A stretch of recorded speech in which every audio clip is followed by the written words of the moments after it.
where the mind is without fear and the head is held high, where knowledge is free.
Good morning everyone. আমরা চলে এসেছি আবার আমাদের second ক্লাসে, lesson number 1 we have already finished in our previous class. আজকে আমরা এক্সারসাইজগুলো ধীরে ধীরে করে নেব। আর যেটা বিষয় যে আগের দিনে আমি তোমাদেরকে টেক্সট পড়াতে পড়াতে যে ওয়ার্ডগুলো আন্ডারলাইন করতে বলেছিলাম, নিশ্চয়ই সেগুলো করেছো। তো আমি আগের দিন বলেও ছিলাম যে আমি এগুলো একটা সিরিয়ালি একটা চার্ট আউট করে দেব, সেটা আমি এখানে করে দিয়েছি। তোমরা এই ক্লাসটা চলাকালীন ডেফিনেটলি খাতা, পেন এবং টেক্সট বই নিয়ে বসবে, আর এইগুলো পারলে নোট ডাউন করে নেবে। আর যদি কারোর টিভিতে বা কোনো মোবাইলে ইউটিউবে দেখতে কোথাও প্রবলেম হয়ে থাকে, হয়তো লেখাগুলো বুঝতে পারছো না, তো পরে আমি এখানে আমার মোবাইল নাম্বার দিয়ে দেবো, তোমরা আমাকে কন্ট্যাক্ট করে নিতে পারো ইফ এনি কনফিউশন অ্যারাইজ, ঠিক আছে? আর এবার আমরা চলে যাব হচ্ছে এক্সারসাইজ 1-এ। তো আমরা প্রিভিয়াস ডেতে কিন্তু টেক্সটটা অলরেডি ফিনিশ করে ফেলেছি, পুরোটাই মিনিং। আজকে আমরা ধীরে ধীরে এক্সারসাইজগুলো ফিনিশ করে নেব। আচ্ছা চলো, তাহলে আমি এখানে open the page number 5 in your text book. আচ্ছা, টেক্সট বুকে দেখো এক্সারসাইজ 1-এ আমি এখানে অলরেডি লিখে ফেলেছি তোমাদের সুবিধার জন্য। তোমরা যদি মনে করো খাতায় এগুলো লিখবে, আদারওয়াইজ বইয়ে টিক দিয়ে দিতে পারো আনসারগুলো। দেখো, in the vocal tree there lived কি না, এখানে আমি অপশানগুলো 4টে করেছিলাম, আমি লিখিনি, জাস্ট আনসারটা লিখেছি। যেহেতু আমাদের হাতে সময় খুব কম, 6 মাস অলরেডি আমাদের অ্যাকাডেমিক ইয়ার থেকে চলে গেছে, জানুয়ারি, ফেব্রুয়ারি, মার্চ, এপ্রিল, মে, জুন। খুব ফার্স্ট আমাদেরকে সিলেবাসটা কভার করতে হচ্ছে বলে এই মানে একটু শর্ট আউট করা। Then number 2, on the way back from the festival, Bhola grandpa tightly held on to the 2 fingers of his key. Definitely grandson. মেলা থেকে ফেরার সময় কার হাত ধরেছিল? তার নাতির বা গ্র্যান্ডসনের। Then number 3, a gang of pirates were barring a large box. এখানে 4টে অপশান রয়েছে, large box, small box, large bag, small bag. Definitely large box আমরা টেক্সটে পড়েছি, আমি আনসারটা লিখে দিয়েছি, ঠিক আছে? Then number 4, Bhola grandpa was returning from the কি, আমরা টেক্সটে পড়েছি ফ্রম দ্য উইকলি মার্কেট হবে answer. Then number 5, Bhola grandpa died at the age of 95, 95 বছর বয়সে ভোলা গ্র্যান্ডপা মারা গিয়েছিলেন। আচ্ছা, এবার তোমরা বইয়ে যদি সম্ভব হয় বইয়ে টিক দিয়ে নাও। Then we will go through the exercise number 2। আচ্ছা, এই কোয়েশ্চেন আনসারগুলো আমি বোর্ডে লিখে দেবো, তোমরা আমার সাথে সাথে আনসারগুলো লিখবে। যদি কারোর কোনো, আবার আমি দ্বিতীয়বার রিপিট করছি, যদি কারোর আনসারে কোনো রকম সমস্যা থাকে ডেফিনেটলি আমাকে ফোন করবে, আমি আমার নাম্বার এখানে দিয়ে দেবো। তো এটা আমি মুছে ফেলি। এবার আমরা চলে যাব হচ্ছে এক্সারসাইজ 2। এক্সারসাইজ 2-তে দেখো আছে answer the following question within 15 ওয়ার্ডস, মানে এটা একটু কম ওয়ার্ডে লিখতে হবে আনসারটা। আর এক্সারসাইজ 3-তে রয়েছে answer the following question within 25 ওয়ার্ডস, মানে একটু বেশি লিখতে হবে। তো হতে পারে পরীক্ষা যখন আসবে এই কোয়েশ্চেনের আনসারের জন্য হয়তো একটু কম মার্কস অ্যালোটেড থাকবে, আর এক্সারসাইজ 3 এর জন্য হয়তো একটু বেশি মার্কস অ্যালোটেড থাকবে। So definitely your answer will be according to the marks allotted for, মানে সাইডে কোয়েশ্চেনে যা মার্কস অ্যালোটেড থাকবে সেটার উপরে বেস করে তোমরা আনসার লিখবে। যদি 1 মার্কস থাকে তাহলে ডেফিনেটলি বেশি লেখার প্রয়োজন নেই, 2 মার্কস থাকলে সেইভাবে লিখবে। তাহলে আমি এটা ইরেজ করে দিই, বাকিটা তোমরা এবার আমার সাথে সাথে কোয়েশ্চেন আনসারগুলো লিখতে শুরু করো। খাতা পেন নিয়ে রেডি হও।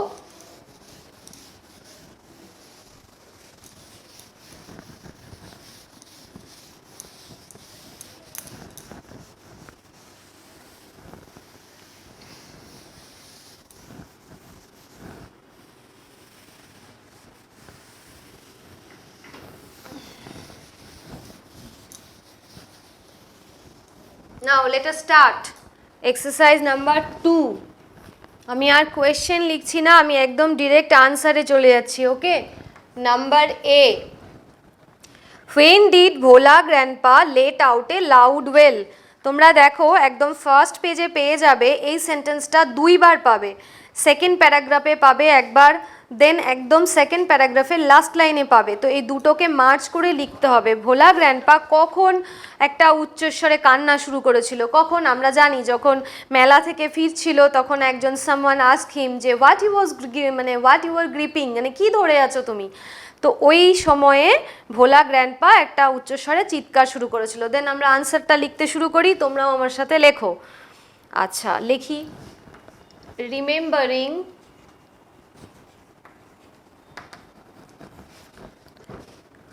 his grandson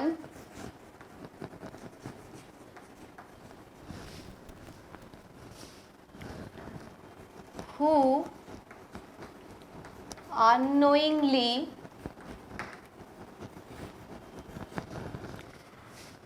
slipped out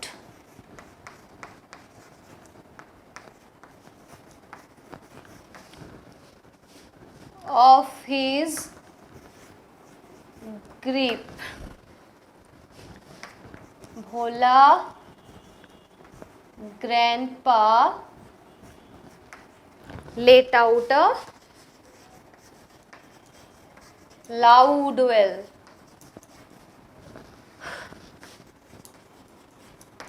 দেখো তার নাতির কথা মনে পড়ে, সেই নাতিটা কে না হু, যাকে হু আননোয়িংলি স্লিপড আউট, মানে অজান্তেই তার হাত থেকে বাচ্চাটির আঙুলগুলো স্লিপ করে যায়। গ্রিপ মানে তার নিজের গ্রিপ থেকে, হাতে ধরা থেকে স্লিপ আউট হয়ে যায়, মানে হাতটা ফসকে যায়। Then Bhola grandpa let out a loud wail. ঠিক আছে, আনসারগুলো লিখে ফেলো। Then number B, where had the grandson found a cozy shelter? আমরা প্রত্যেকেই পড়ে নিয়েছি অলরেডি, একদম সেকেন্ড পেজে অলরেডি একটা পিকচার আছেও যে গ্র্যান্ডসন কোথায় শেল্টার নিয়েছিল। কোজি শেল্টার কোথায় নিয়েছিল? Yes exactly, cow's belly. The grandson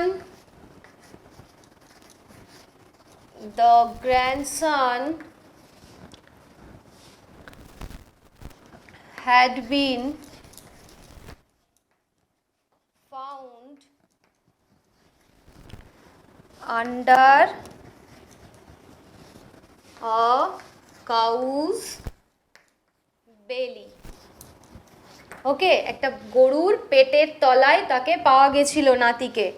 then question number C, what request did Bhola grandpa make to the first man he saw on the mount? ওই ছোট টিলাটির ওপরে ওই বাঘের ভয়ে যখন গাছে উঠে গেছিলো, সারা রাত গাছে কাটানোর পরে he has already forgotten about the tiger.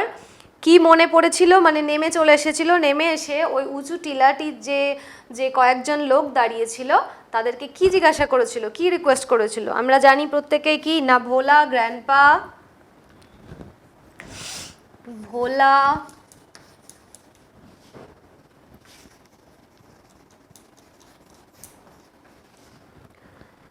requested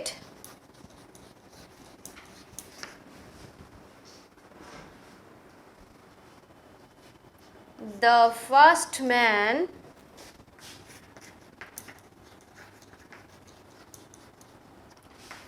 give him some water, তাই তো? To give him water to drink, জল পান করার জন্য চেয়েছিলেন। Then question number D. Question number D. How old was Bhola grandpa's wife when he died? আচ্ছা, ভোলা গ্র্যান্ডপার ওয়াইফের বয়স কত ছিল যখন ভোলা গ্র্যান্ডপা মারা যায়? এটা একদম আমরা পেজ নাম্বার 4-এ পেয়ে যাব না। কোথায়? Bhola grandpa left us forever one morning at the age of 95 his 80 years old wife. তাহলে আমরা এখানে আনসার পেয়ে গেছি। He Bhola grandpa's wife, Bhola grandpa's wife was 80 years old, তাই তো? 80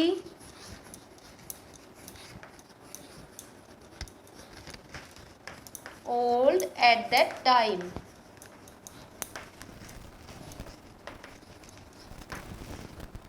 Now একবার রিপিট করে নিই। Remembering his grandson who unknowingly slipped out of his grip, Bhola grandpa let out a loud wail. Then the grandson had been found under a cow's belly. Then number C, Bhola grandpa requested the first man to give him water to drink. Bhola, number D, Bhola grandpa's wife was 80 years old at that time. সেই সময় ছিলেন 80 বছর বয়স। এবার এটা খুব তাড়াতাড়ি তোমরা, আমি ধরেই নিলাম তোমরা লিখে ফেলেছো ভিডিওটা দেখতে দেখতে। এবারে আমরা চলে যাব হচ্ছে এক্সারসাইজ নাম্বার 3। এটা আমি মুছে ফেলছি। এক্সারসাইজ নাম্বার 3 এর কোয়েশ্চেন আনসার আমি লিখতে শুরু করলাম, তোমরাও তাড়াতাড়ি রেডি হয়ে যাও।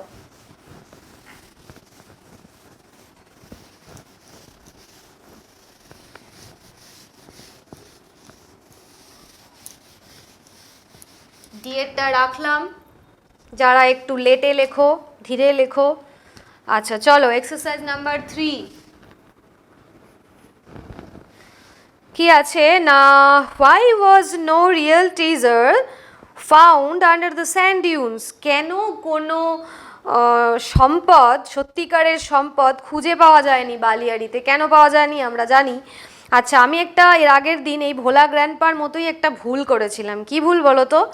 আমি বালিয়াড়ি শব্দটা খাতাতে বোর্ডে লেখার সময় ডয় শূন্য র না লিখে বয় শূন্য র লিখেছি। ওই জন্য আমি আজকে শুধুমাত্র এখানে এই ওয়ার্ডটা বাংলাতে লিখে ফেলেছি। আমিও একটা ভুল করেছি। আর একটা ভুল হয়েছে আমার এর আগের দিন, আমি একটু বলে দিই। সেটা হচ্ছে যে এই যে পিকচারটা, এই পিকচারটা কিন্তু ছিল এখানে যে আমার একজন দাদা এটা এঁকে দিয়েছেন, এখানে আমি একটা চাঁদ আঁকতে বলেছিলাম। সেও কিন্তু একটা ভুল কাজ করেছে, চাঁদটা কিন্তু আঁকেনি, কারণ ওরা রাত্রেবেলা চন্দ্র আলোকিত রাত্রে ফিরছিল এবং একটু অল্প অল্প কুয়াশা ছিল।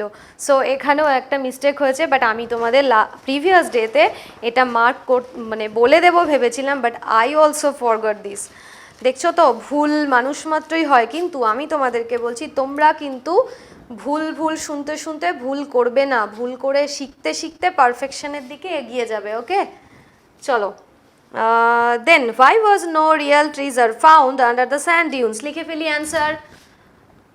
Exercise number 3, number A. There was no real treasure as কেন পাওয়া যায়নি কেন? Because as Bhola grandpa confessed that he had seen some pirates. জলদস্যুদেরকে দেখতে পেয়েছিলেন, এবং সেটা কিসে না কি অবস্থায়? বারিং, this is an example of adjective। হ্যাঁ, পাইরেটস এর পরে আমি দেখো ভার্বের সাথে আইএনজি লাগিয়েছি। তো বারিং আ লার্জ বক্স, একটা বক্স বালিয়াড়ির তলায় লুকাচ্ছিল বা মানে খুঁড়ে নিয়ে পুঁতছিল। দেন কি কনফেস করলো? ইট ওয়াজ নাথিং, এটা কিছুই ছিল না, but a dream during his nap. দুপুরবেলা ঘুমানোর পরে যে একটা তন্দ্রা ভাব, সেই ঘুম ঘুম ভাবে দেখা একটা স্বপ্ন। সেই স্বপ্নর কথা লেখক মনোজ দাসের বাবা এবং তার বন্ধুর কাছে এসে ভোলা দাদু বেশ মজা করে গল্পটি বলেছিলেন আর ব্যাস সবাই লেগে পড়লো সেই লার্জ বক্সটা খুঁজে পাওয়ার জন্য, কিন্তু আলটিমেটলি তো এর কোনো বক্সই নেই, এটা তো স্বপ্ন। ওকে, দেন আমরা চলে যাব এবার হচ্ছে question number B. What did the tiger do after Bhola grandpa had climbed up the banyan tree? দেখো নাম্বার বি এর আনসার আমরা একদম এখান থেকে লাইনটাই তুলে লিখে দিতে পারবো। পেজ নাম্বার 3 তে চলে যাও তোমরা। পেজ নাম্বার 3 একদম প্যারাগ্রাফ নাম্বার 4 দেখো 1 2 3 4 প্যারাগ্রাফ নাম্বার 4 এ একদম সেকেন্ড লাইনে পেয়ে যাব হচ্ছে যে ভোলা grandpa instantly climbed up a nearby banyan tree, then the tiger roared and circled the tree about 100 times. Then it settled down under a bush without taking its eyes off him. Lekhitale, what did the tiger do after Bhola grandpa had climbed up the banyan tree? আমরা answer লিখতে শুরু করি, একদম এখান থেকে ditto লিখে দিলেই হয়ে যাবে। চলো, the tiger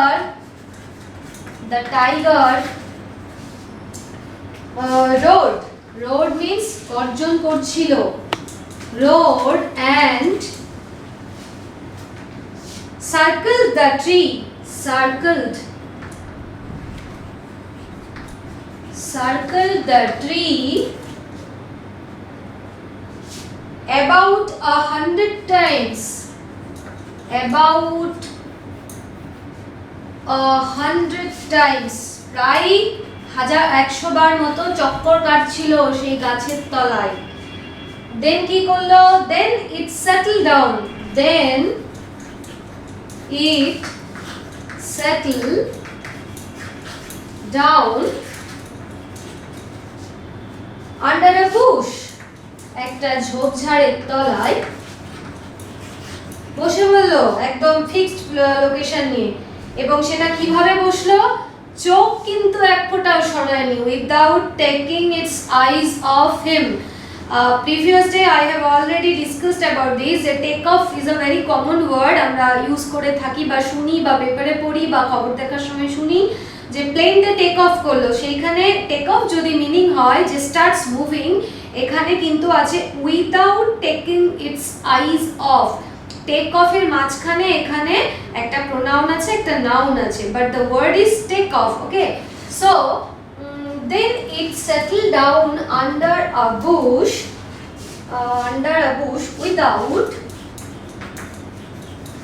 without taking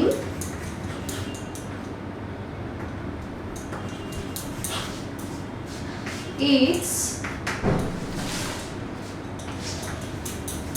eyes off him. চোখের পলক থেকে কিন্তু ভোলা গ্র্যান্ডপাকে এক ফোঁটাও সরতে দিল না। বাস, the answer is complete. The tiger roared and circled the tree about 100 times. Sorry, 100 times. Sorry, 100 times.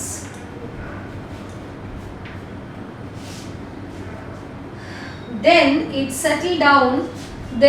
settled down under a bush without taking its eyes off him.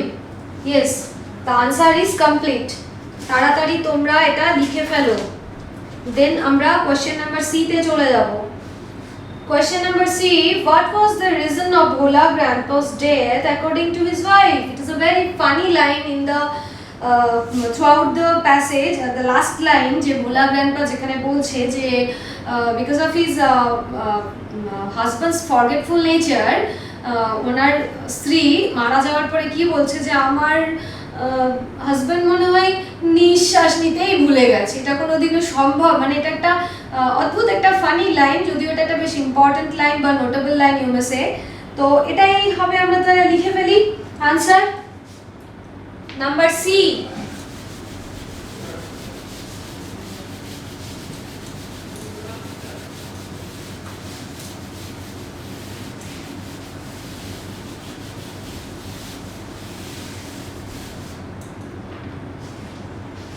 According to number C, according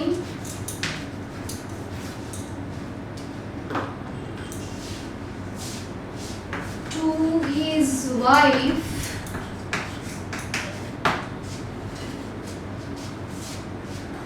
his husband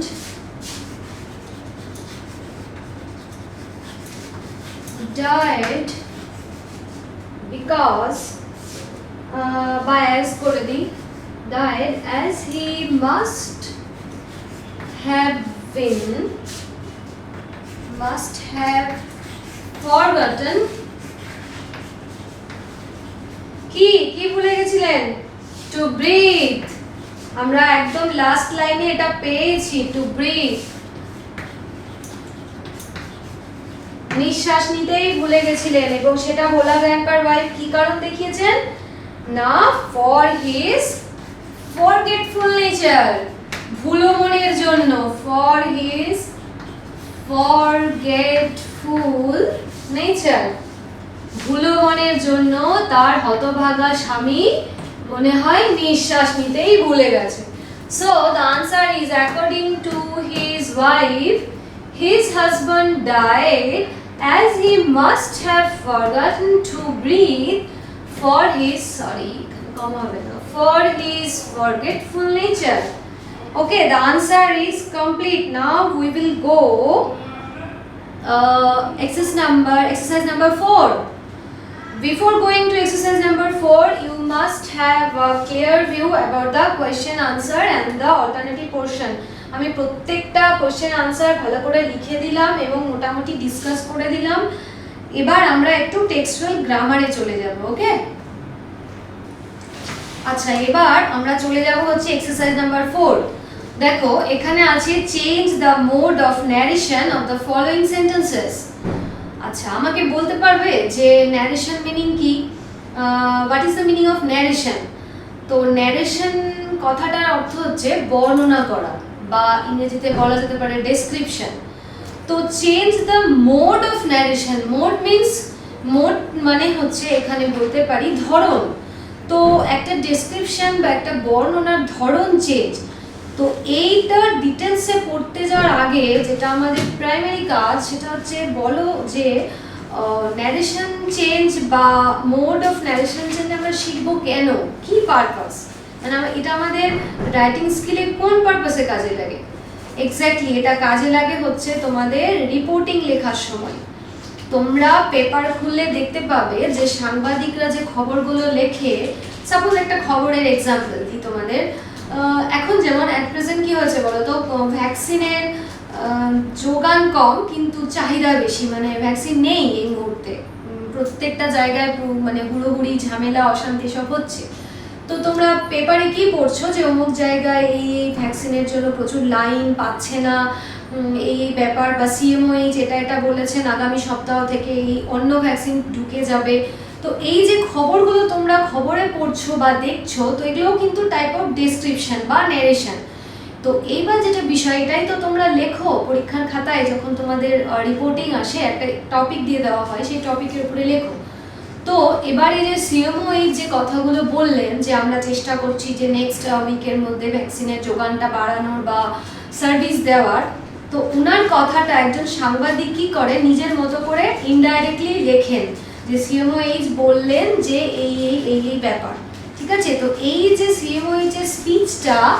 বা একজন chief medical officer একটা speech দিলেন যে আমরা চেষ্টা করছি এই কথাটা হচ্ছে ডাইরেক্ট মোড বা ডাইরেক্ট স্পিচ ওকে এবার সাংবাদিক যে কাজটা করছে সেটা হচ্ছে ইনডাইরেক্ট স্পিচ তো আমরা আমাদের মাদার টাং হচ্ছে বাংলা ওই জন্য আমরা সুন্দরভাবে আমি তুমি লিখে নিতে পারবো যে উনি বললেন যে এই ব্যাপার but in case of English আমাদেরকে কিন্তু গ্রামাটিক্যাল রুলসটা শিখতে হবে যে একজনের ডাইরেক্ট স্পিচটা ইনডাইরেক্টলি লিখবো কি করে ওকে তো এই শেখার জন্য আমাদেরকে কিছু রুলস শিখতে হবে তো এইখানে এক্সারসাইজ নাম্বার 4 এ যে পার্টটা আছে এটা হচ্ছে ওই চেঞ্জ অফ ন্যারেশন মানে মোড অফ ন্যারেশন তো এই ন্যারেশন শেখার কি প্রয়োজন সেটা আমি বললাম তোমাদের রাইটিং স্কিলে রিপোর্টিং লেখার সময় এটা কাজে দেবে আচ্ছা এবার কথা হচ্ছে আমি একটা সেন্টেন্স লিখি এখান থেকে হ্যাঁ একটা সেন্টেন্স লিখি নাম্বার বি লিখি পৌলোমি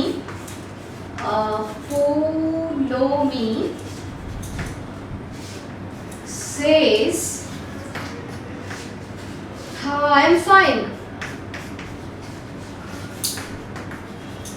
ঠিক আছে, তো আমরা সাধারণত যে কথাগুলো বলি, জেনারেলি যে কথাগুলো বলি সারাদিন, মানে সবাই যারা কথা বলি, এই কথাগুলোকে বা এই সেন্টেন্সগুলোকে বা স্পিচগুলোকে অ্যাকর্ডিং টু মিনিং, মানে অনুযায়ী জেনারেলি 5টা ভাগে ভাগ করা হয়। ঠিক আছে, একটা বলতে পারি অ্যাসার্টিভ।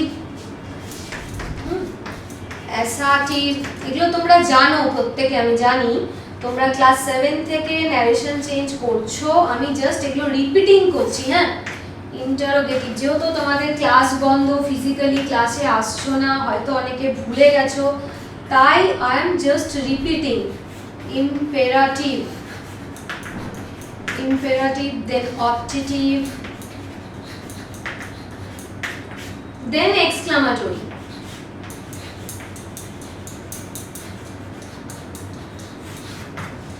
তো অ্যাসার্টিভ সেন্টেন্স, আচ্ছা এটা ছাড়াও কিন্তু আরো কিছু সেন্টেন্স বলা যেতে পারে, অ্যাফার্মেটিভ, নেগেটিভ সেন্টেন্স, তো সেগুলো আছে। তার সাথে করে আমরা জেনারেলি এই 5টা টাইপ অফ সেন্টেন্সকে ধরে নেওয়া হয় আমরা যে কথাগুলো বলি।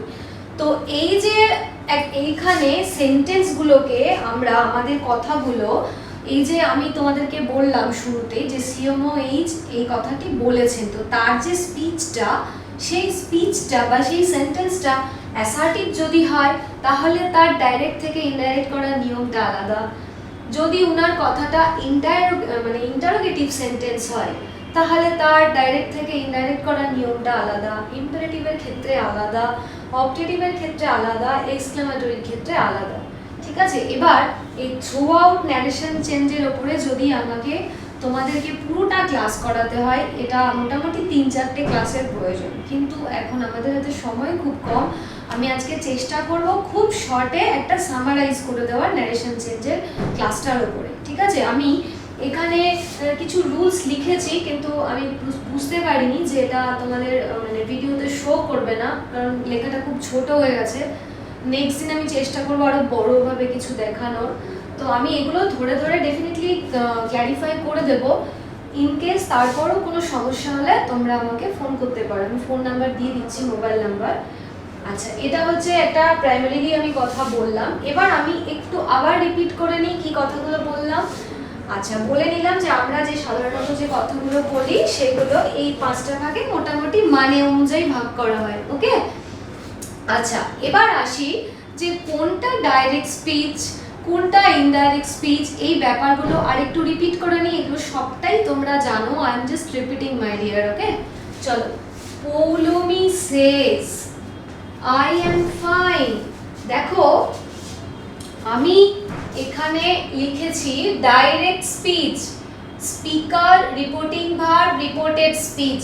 তো আমি এটা যেহেতু তোমাদের চোখের মানে দেখা যাবে না ভালোভাবে, যেহেতু ছোট হয়ে গেছে, আমি আবার এখানে রিপিট করছি রুলসগুলো ধরে ধরে। তোমরা জাস্ট মন দিয়ে শোনো, এখন কিচ্ছু লিখবে না খাতায়, ঠিক আছে? কিচ্ছু লিখবে না। আচ্ছা দেখো, একে বলছি হচ্ছে গিয়ে আমি স্পিকার, মানে এ হচ্ছে বক্তা, কথা বলছে, ঠিক আছে? একে বলছি হচ্ছে রিপোর্টিং ভার্ব, রিপোর্টিং ভার্ব। আর এইটা কি? এটা হচ্ছে রিপোর্টেড স্পিচ।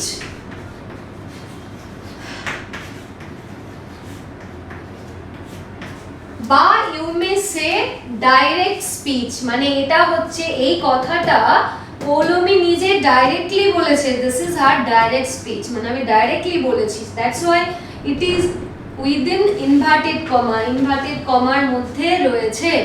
ওকে, এইবার আমাদেরকে কি শিখতে হবে, আমরা কি শিখবো?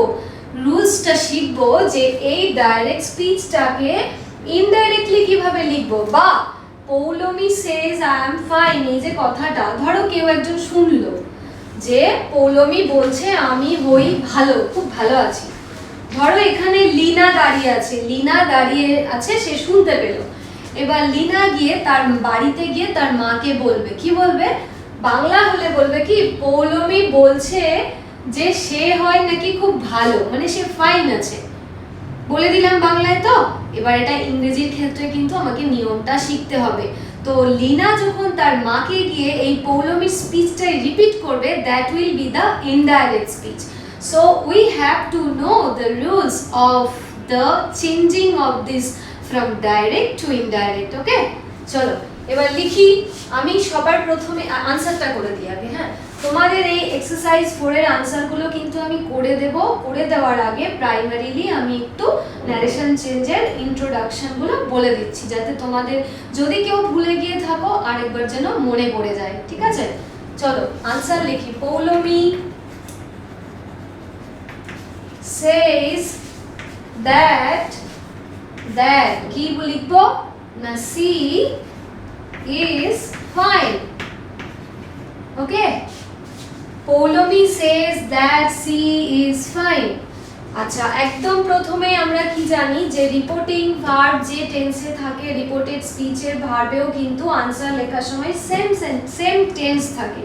এটা শিখেছো তোমরা, আমি জানি, কিন্তু ব্যতিক্রমও কিছু কিছু আছে, সেগুলো আমি ওখানে একটু হাইলাইট করেছি। But I am very extremely sorry যে ওটা তোমরা দেখতে পাচ্ছ না। আমি ডেফিনেটলি ক্ল্যারিফাই করে দিচ্ছি তোমাদেরকে। ঠিক আছে, আচ্ছা এবার এটা একটু মুছে ফেলি।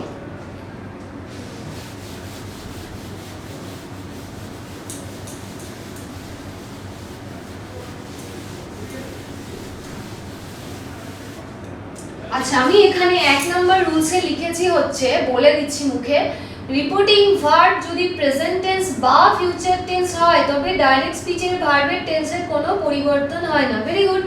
দেখো, রিপোর্টিং ভার্ব এখানে প্রেজেন্ট টেন্স আছে, সেই জন্য আমি যখন আনসার করলাম রিপোর্টিং ভার্ব এখানে প্রেজেন্ট টেন্স রয়েছে। এখানকার রিপোর্টেড স্পিচের ডাইরেক্ট স্পিচের যে মানে ইনডাইরেক্টলি যখন লিখছি তখনও কিন্তু এখানে কোনো টেন্সের পরিবর্তন হলো না। This is present tense, this is also present tense. Okay, then একটা ফিউচার টেন্স লিখি। আমি এখানে লিখেছি ফিউচার টেন্সও যদি থাকে, সাপোজ আমি লিখছি future tense, Rama will say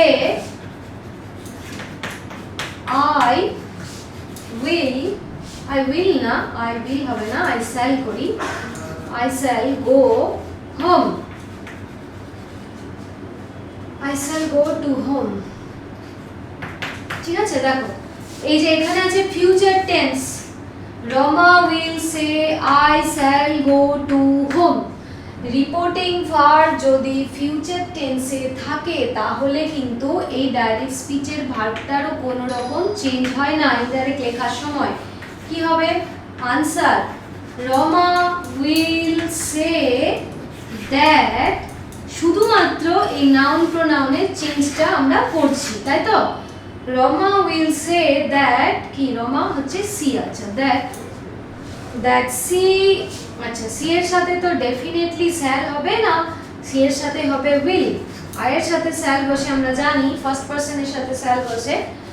Rama will say that she will go to home. So present tense, future tense, but exception কোথায় হয় এক্ষুনি আমি লিখব। এক্সেপশন কোথায় হয়? In case of past tense. Just see the exception. ব্যতিক্রমী নিয়মগুলো একটু মাথায় রাখবে, আদারওয়াইজ ন্যারেশন চেঞ্জে ভয় পাওয়ার কিচ্ছু নেই। ঠিক আছে?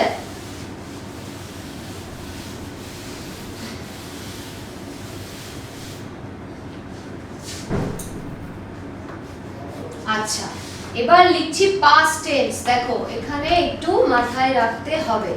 কেমন লিখি? রাম said, past tense লিখলাম। এবার লিখলাম I did it, এটা হচ্ছে ওর ডাইরেক্ট স্পিচ। এবার আমি ইনডাইরেক্ট স্পিচটা লিখব, মানে আমি ন্যারেশনের মোডটাকে চেঞ্জ করব। এটা ডাইরেক্ট মোডে আছে, আমি ইনডাইরেক্ট মোডে লিখব। এখানে আছে পাস্ট টেন্স, এটাও আছে পাস্ট টেন্স। আচ্ছা, আমরা যখন টেন্স শিখেছি কি শিখেছি? যে দুটো পাস্টের ইভেন্ট যদি হয়, মানে দুটো ঘটনাই পাস্টে হয়েছে, তখন কি হয়? দুটোর মধ্যে যেটা আগে ঘটেছে সেখানে কি হয়? খুব ভালো করেই তোমরা টেন্স শেখার সময় বা অ্যাপ্রোপ্রিয়েট ফর্ম আর ভার্ব দিয়ে ফিল ইন দ্য ব্ল্যাঙ্কস করার সময় এটা ভালো করেই পড়েছো। আমি এখন লিখছি, দেখো Ram said that he had done it. দুটোই পাস্টের ইভেন্ট। রাম বলেছিল আমি করেছিলাম, তো রাম বলেছিল যে সে করেছে। তো রাম যে বলেছে নিশ্চয়ই কাজটা করার পরে তো বলেছে, কাজটা করার আগে তো আর বলেনি, কাজটা করে ফেলেছে, তাহলে এই কাজটা আগে হয়েছে। সো এখানে পাস্ট পারফেক্ট টেন্স। এই ব্যতিক্রমী নিয়মগুলো একটু করার সময় মাথায় রাখবে, ব্যাস, আর কোনো কঠিন কিচ্ছু নেই। তাহলে আমি বলে দিলাম প্রেজেন্ট টেন্স বললাম, পাস্ট টেন্স ফিউচার টেন্স বললাম, পাস্ট টেন্স বললাম। পাস্ট টেন্সের ক্ষেত্রে যখন এরকম ভাবে আমি ডাইরেক্ট থেকে ইনডাইরেক্টে করব, আমার এখানে পাস্ট পারফেক্ট টেন্স হবে। ওকে, এবার চলো এবার অ্যাজ এ হোল আমি কিন্তু যদি মনে করি যে তোমাদেরকে অ্যাসার্টিভ সেন্টেন্সের ডাইরেক্ট থেকে ইনডাইরেক্টের নিয়ম পড়াবো একদিন, বা ইন্টারোগেটিভ সেন্টেন্সের ডাইরেক্ট থেকে ইনডাইরেক্ট পড়াবো, এরকম পার্ট করে পড়ালে তোমাদের সুবিধা হতো, কিন্তু তার জন্য 3-4টে ক্লাস আমার প্রয়োজন, সেটা আমার শর্টেজ অফ টাইম। আমি ওই জন্য অ্যাজ এ হোল যতটা পারছি চেষ্টা করছি করে দেওয়ার, ঠিক আছে? এবার তোমরা একদম আর কিছু বেসিক জিনিসগুলো একটু জেনে নাও। দেখো 3 নম্বরে লিখেছি ডাইরেক্ট স্পিচটি যদি ইউনিভার্সাল ট্রুথ বা হ্যাবিট বোঝায় তবে রিপোর্টিং ভার্বের পাস্ট টেন্স থাকলেও কোনো রকম চেঞ্জ হবে না। লিখি রামই লিখলাম, রাম সেড, কি লিখি ইউনিভার্সাল ট্রুথ, কি লিখবো? ওখানে আমি সেন্টেন্স লিখেছি কিন্তু তোমরা কেউ দেখতেই পাচ্ছ না বা পাবেও না, লিখে ফেলছি, দাঁড়াও। Universal truth, the sun rises in the West, একদম এটাই লিখলাম। আমরা প্রত্যেকেই জানি যে সূর্য পূর্ব দিকে ওঠে, এটা একটা ইউনিভার্সাল ট্রুথ বা এটা চিরন্তন সত্য, কোনোদিনও সূর্য পশ্চিম দিকে উঠবেই না। বাট এখানে পাস্ট টেন্স আছে, সো আমাদের অ্যাকর্ডিং টু গ্রামাটিক্যাল রুল কি হওয়া উচিত ছিল না, এরকম হওয়া উচিত ছিল আনসারটা, যে Ram said that the sun, এখানে পাস্ট টেন্স আছে, হওয়া উচিত ছিল the sun rose in the east. But no my dear, এটা হবে না, because it is universal truth বা চিরন্তন সত্য। এই জাতীয় কোনো সেন্টেন্স যদি এই ইনভার্টেড কমা কোশ্চেনে থাকে সেই টেন্সেই বসবে, মানে প্রেজেন্ট টেন্সই থাকবে। এখানে যদি ফিউচার টেন্সও থাকে বা পাস্ট টেন্স থাকে কোনো রকম কোনো চেঞ্জ হবে না এখানকার টেন্স, এটা that should be keep in your mind, মাথায় রাখতে হবে। ওকে, আরেকটা সেন্টেন্স লিখি, এই রাম দিয়েই লিখছি, চলো। রাম said, লিখছি, কি লিখবো? হ্যাবিট। আচ্ছা, একটা হ্যাবিট লিখি, কি হ্যাবিট লিখি? I always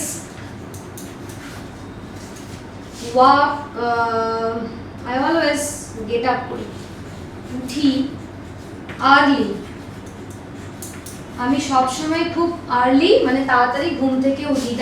that's why it is my habit বা ইট ইজ রামের হ্যাবিট যে আমি সর্বদাই সকালবেলা একটু তাড়াতাড়ি উঠি, তাহলে এটাও হচ্ছে ওর হ্যাবিট।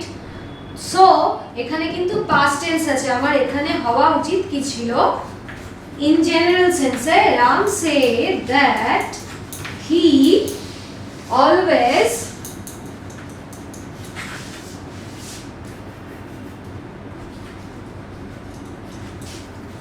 got up হওয়া উচিত ছিল, বাট নো, কি হবে? get up ই হবে, he always gets up হবে, যেহেতু এখানে থার্ড পারসন সিঙ্গুলার নাম্বার আছে, that's why I have to s এখানে লাগাতে হবে। হ্যাঁ, he always gets up early। এই গেল হচ্ছে আমার rules number 3। Number 1, number 2, number 3 আমি বুঝিয়ে ফেললাম। দেন নাম্বার 4 তোমরা একদম সেই ক্লাস 7 নেই ভালো করে শিখেছো, মুখস্থ করেছো, ক্লাসে পড়াও দিয়েছো। আই থিঙ্ক আমি বারবারই তোমাদের বলছি যে তোমাদের আমি ন্যারেশন চেঞ্জ নতুন শিখাচ্ছি না, আমি জাস্ট ডাস্টিং এর কাজ করছি। যে ধুলোটা পড়ে গেছে বাড়িতে দেড় বছর ধরে বসে থেকে, সেই ধুলো ঝাড়ছি আজকে, বুঝলে? ফ্র্যাঙ্কলি স্পিকিং আমি আজকে পরিষ্কার করছি। তোমাদের যে প্র্যাকটিস হয়নি বা ঠিকমতো গ্রামার ক্লাস পাওনি, ক্লাসে আসোনি, একটু জাস্ট মনে করিয়ে দেওয়ার কাজ করছি। চলো এবার আসি হচ্ছে গিয়ে রুল নাম্বার 4। চিরসত্য না বুঝিয়ে যদি সাধারণ কোনো বিবৃতি বোঝায়। আচ্ছা, রাম তো লিখলাম, এবার রমা লিখি। চলো, রমা সেড লিখলাম। এখানে আমি কিছু ওয়ার্ড লিখেছি, এগুলো তোমরা অলরেডি মুখস্থ করে নিয়েছো আমি জানি। ডাইরেক্ট স্পিচে যদি দিস থাকে তাহলে সেটা ইনডাইরেক্টে দ্যাট হবে, হেয়ার থাকলে দেয়ার হবে, টুডে থাকলে দেন হবে, টুমরো থাকলে দ্য নেক্সট ডে হবে। তোমাদের প্রত্যেকেরই গ্রামার বই আছে, গ্রামার বইয়ে এই লিস্ট একটা আছে এবং অলরেডি তোমরা প্রত্যেকে মুখস্থ করে নিয়েছো অনেকদিন আগে। আবার রিপিট করছি আমি, আরেকবার দেখে নেবে যদি কেউ ভুলে গিয়ে থাকো ইন বিটুইন টাইম, যেহেতু স্কুল হচ্ছে না। আচ্ছা, রমা সেড, কি লিখি, একটা সেন্টেন্স লিখি।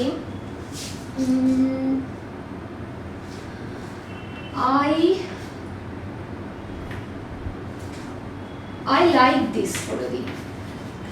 Rama said I like this, ঠিক আছে? তো এবার দেখো এই দিস ওয়ার্ডটা এখানে আছে ডাইরেক্ট স্পিচে, হ্যাঁ? এবার আমার কি কাজ হবে? কাজটা হবে এটাই যে আমি যা যা নিয়ম শিখলাম বা যা যা নিয়ম আমি জানি তাই তাই লিখলাম। রমা সেড দ্যাট আইটাকে সি। আচ্ছা, এখানে পাস্ট টেন্স আছে, আমি পাস্ট টেন্স করলাম।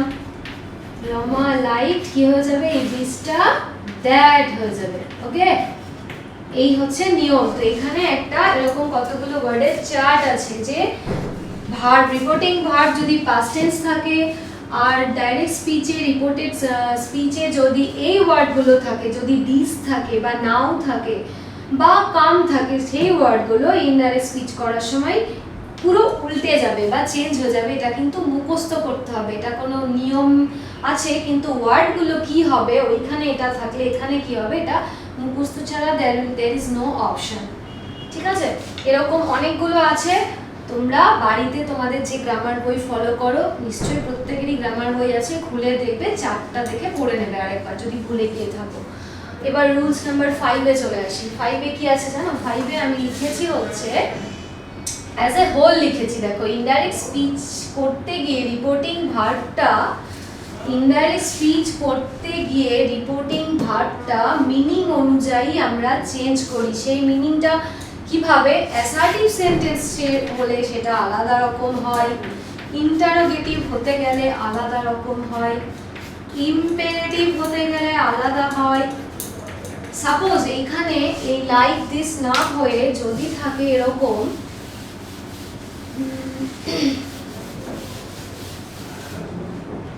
এখানে এরকম থাকলো,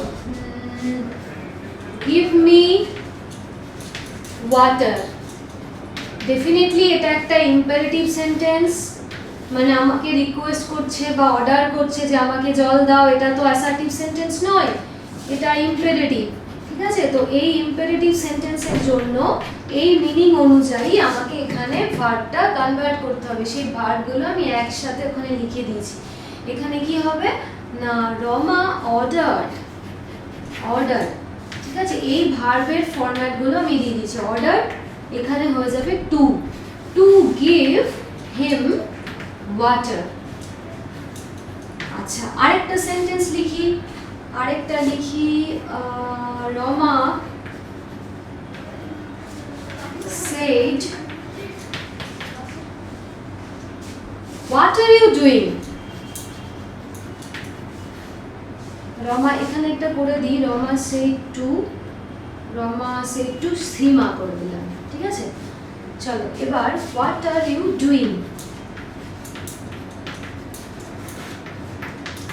কি করব? আমি এখানে রুলসে লিখেই দিয়েছি যে রিপোর্টিং ভার্বটা আমি এই ডাইরেক্ট থেকে ইনডাইরেক্ট করার সময় মানে অনুযায়ী চেঞ্জ করব। আমার যেহেতু এখানে রিকোয়েস্ট ছিল বা অর্ডার ছিল, এখানে অর্ডারও লিখতে পারি, আদারওয়াইজ রিকোয়েস্টও লিখতে পারি, সেই অনুযায়ী আমি কনভার্ট করলাম। এবার দেখো হোয়াট আর ইউ ডুইং, এটা কিন্তু প্রশ্ন করা বোঝাচ্ছে। আমি কি এখানে রিপোর্টিং ভার্ব লিখবো, রমা অর্ডার লিখবো কি? কখনোই না।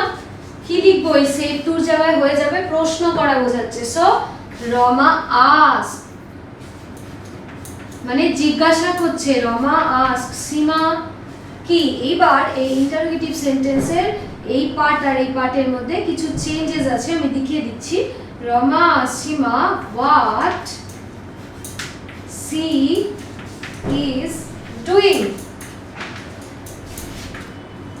তো এরকম ভাবে রিপোর্টিং ভার্বগুলোকে আমরা এখানে সেন্টেন্স অ্যাসার্টিভ না ইন্টারোগেটিভ না অবজেক্টিভ সেটার উপরে বেস করে আমরা এই ভার্বগুলোকে কনভার্ট করি। দিস আর দ্য রুলস, ঠিক আছে? বা এখানে যদি কোনো এক্সক্লামেটরি সেন্টেন্স থাকে তাহলেই বা কি করব? লিখি একটা exclamatory sentence.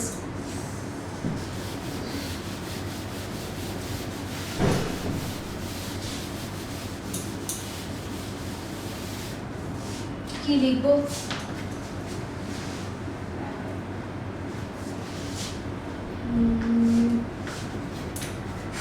We have won the match. এটা হচ্ছে একটা এক্সক্লামেটরি সেন্টেন্স। কেন এখানে এক্সক্লামেশন মার্ক আছে? মানে এক্সক্লামেটরি সেন্টেন্স কোনগুলো? যেগুলো আমাদের মনের শোক, দুঃখ, আবেগ, আনন্দ, উচ্ছ্বাস প্রকাশ পায়। বাংলায় আমরা পড়েছি। তো এই সেন্টেন্সটা যখন এখানে থাকবে ডাইরেক্ট স্পিচে, তখন আবার এখানে এই রিপোর্টিং ভার্বটা কিন্তু আলাদা হয়ে যাবে। কি হয়ে যাবে না, এখানে একটা আনন্দ বোঝাচ্ছে, we have won the match, তাহলে কি লিখবো? চলো লিখি, রমা exclaimed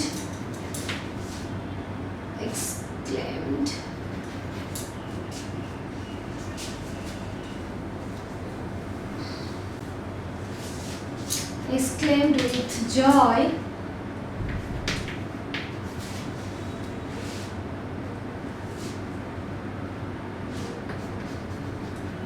that they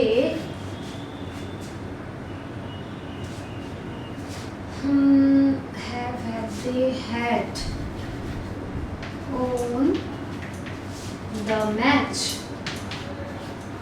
আগে তো ম্যাচটা জিতেছে, তারপরে তো আনন্দে উচ্ছ্বাস করছে, সেই জন্য এখানে পাস্ট পারফেক্ট টেন্স হবে। এখানে পাস্ট টেন্স আছে আর এখানে প্রেজেন্ট টেন্স। কেন? কারণ ওটা ওদের ডাইরেক্ট স্পিচ ছিল। আমি যখন কনভার্ট করব তখন তো দুটো পাস্টের ইনসিডেন্ট, দুটো পাস্টের মধ্যে এটা ম্যাচটা আগে জয়ী হয়েছে, তারপরে ওরা আনন্দ করছে, দ্যাটস ওয়াই এখানে হ্যাড ওন দ্য ম্যাচ, ঠিক আছে? আর তাছাড়া এখানে প্রেজেন্ট পারফেক্ট টেন্স তো আছেই।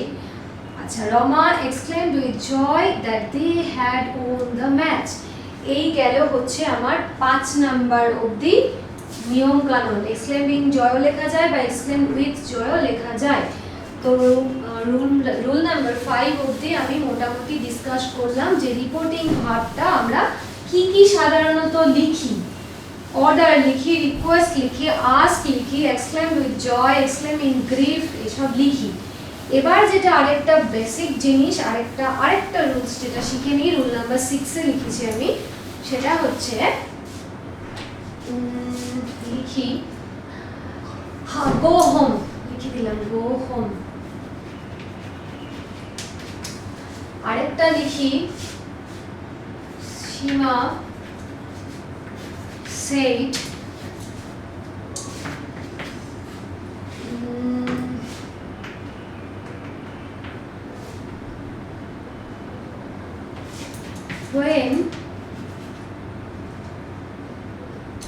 when না will করি, will you, Shima said will you like it?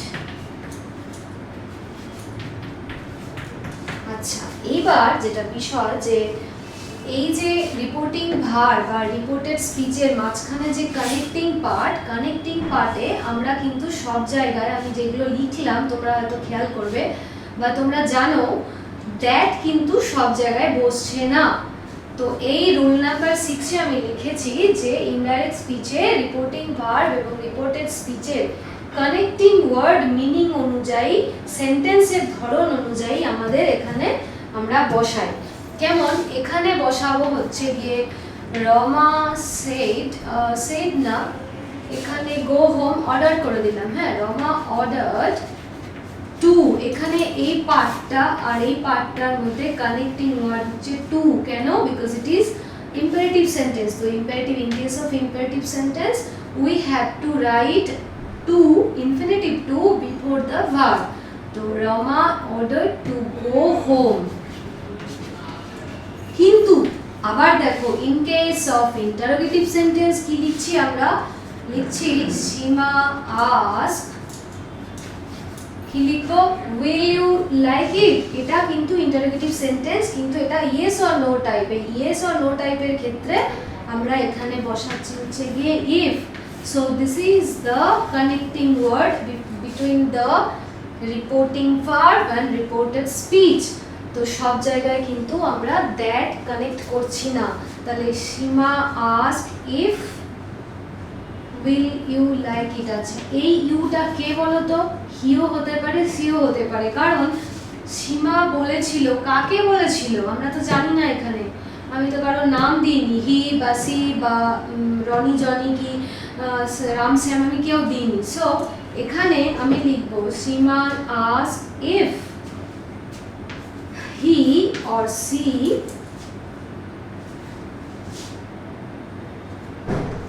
will like it,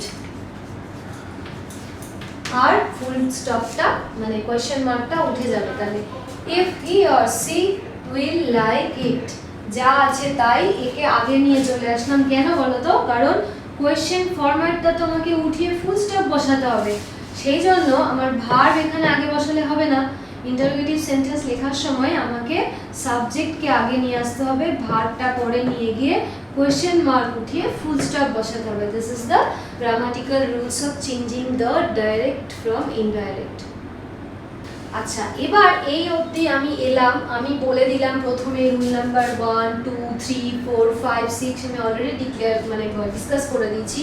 এখানে যদি হু দিয়ে থাকে কোনো ওয়ার্ড, তাহলে সেই WH ওয়ার্ডটা এখানে কানেক্টিং ওয়ার্ড হিসেবে বসে যাবে in case of interrogative sentence. হ্যাঁ, তোমরা এটা জানো, আমি আবার রিপিট করছি। এবার আসবো হচ্ছে গিয়ে রুলস নাম্বার 7।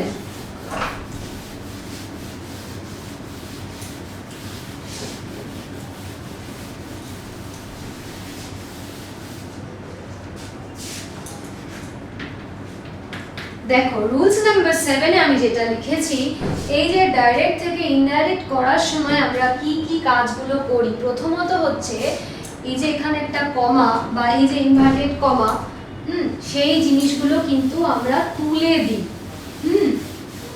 হ্যাঁ, এই কমাটা থাকছে না, ইনভার্টেড কমা পোরশন থাকছে না। যদি এটা ইন্টারোগেটিভ সেন্টেন্স হয়, যদি এখানে এই মার্কসটা থাকে, সেটা উঠে যাচ্ছে। এইগুলো আমি এখানে রুল নাম্বার 7 এ লিখে দিয়েছি যে কোনো রকম এই কমা থাকবে না, ইনভার্টেড কমা থাকবে না, আর কোনো রকম এক্সক্লামেশন মার্ক বা ইন্টারোগেটিভ মার্ক আমরা ইনডাইরেক্ট স্পিচে লিখি না। অ্যাজ এ হোল আমি এই 7টা রুলসে ভাগ করেছি। আরও বাড়িতে ভালো করে আর একটু সেন্টেন্স ওয়াইজ রুলসগুলো তোমরা দেখবে, আশা করি কোনো প্রবলেম হবে না। এই হচ্ছে আমার রুলসগুলো। এবার আমাদের যেটা মেন কাজ, যে এক্সারসাইজ নাম্বার 4 এর যে সেন্টেন্সগুলো আছে ওইগুলো চটপট লিখে ফেলি আনসারগুলো, ঠিক আছে?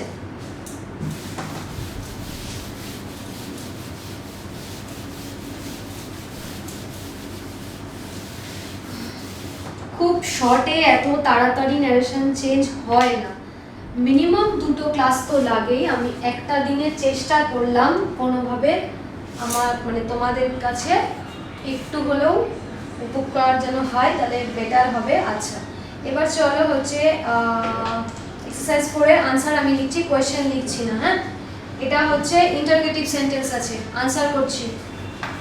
বুলবুলি said to his friend আছে, এটা বইয়ে ভুল আছে, হার ফ্রেন্ড হবে। হ্যাঁ, বুলবুলি তো ফিমেল নাম, তাহলে বুলবুলি asked her friend if she, এবার ফ্রেন্ড তো সিও হতে পারে, হিও হতে পারে, if she or he would go past tense আছে তো সেই জন্য উইলটা উড হয়ে গেল। হ্যাঁ, would go.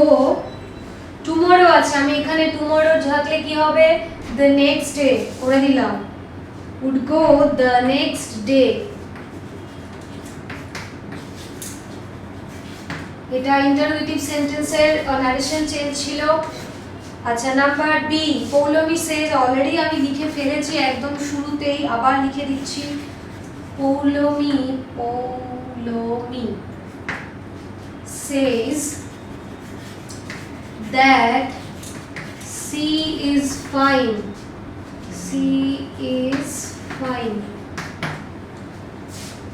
Then number C, the teacher said to the students keep quiet. সব সময় টিচার এই বলে থাকে, বলো। the teacher ছেলে মেয়েদেরকে কি বলে, তোমরা একটু শান্ত হয়ে বসো, চিৎকার চেঁচামেচি করো না। তাহলে the teacher ordered, এখানে অর্ডার করে দিলাম, অর্ডার করেন, পাস্ট টেন্সে আছে সেই জন্য past tense ordered the students to keep। আচ্ছা, কিপের পরে কেন কোনো চেঞ্জ করছি না বলো তো, ইনফিনিটিভ টু এর পরে ভার্বের 1 নম্বর ফর্ম বসে, that's why. to keep quiet, okay, full stop। then number D, এটা হচ্ছে imperative sentence, আর দেন যেটা লিখছি এটা হচ্ছে optative sentence। আচ্ছা, my mother said to me may your dreams come true। আচ্ছা, অপটেটিভ সেন্টেন্স হচ্ছে যেগুলো ইচ্ছা, প্রার্থনা এগুলো বোঝায়। আনসারটা করে দিই, my mother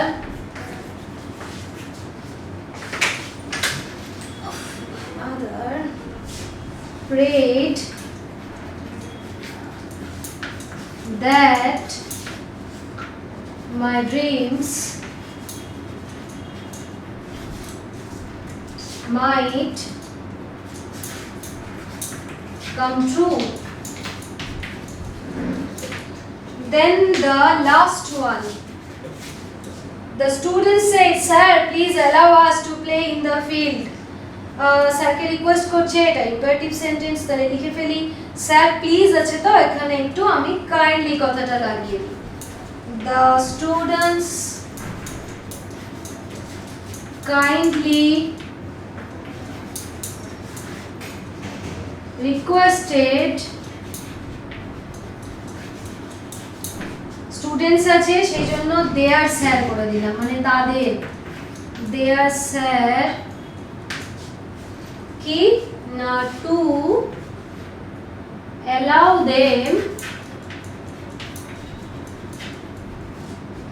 to play in the field।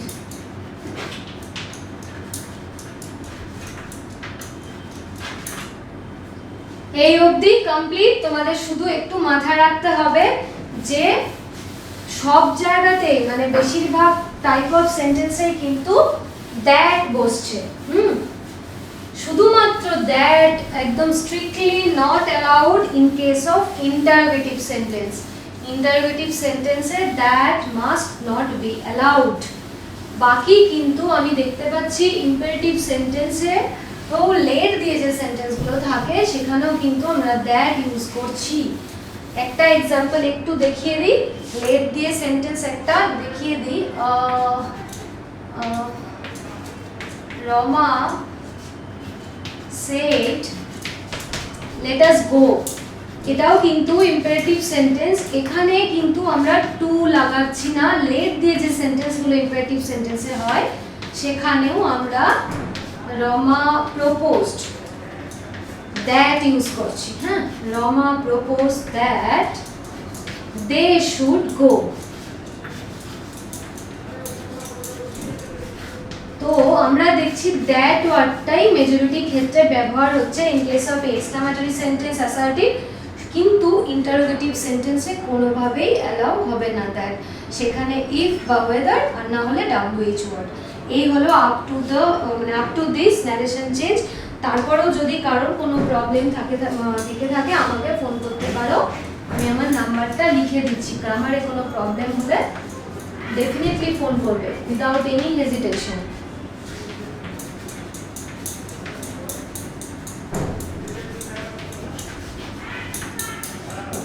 আছে ওকে চলো complete today's hour today's class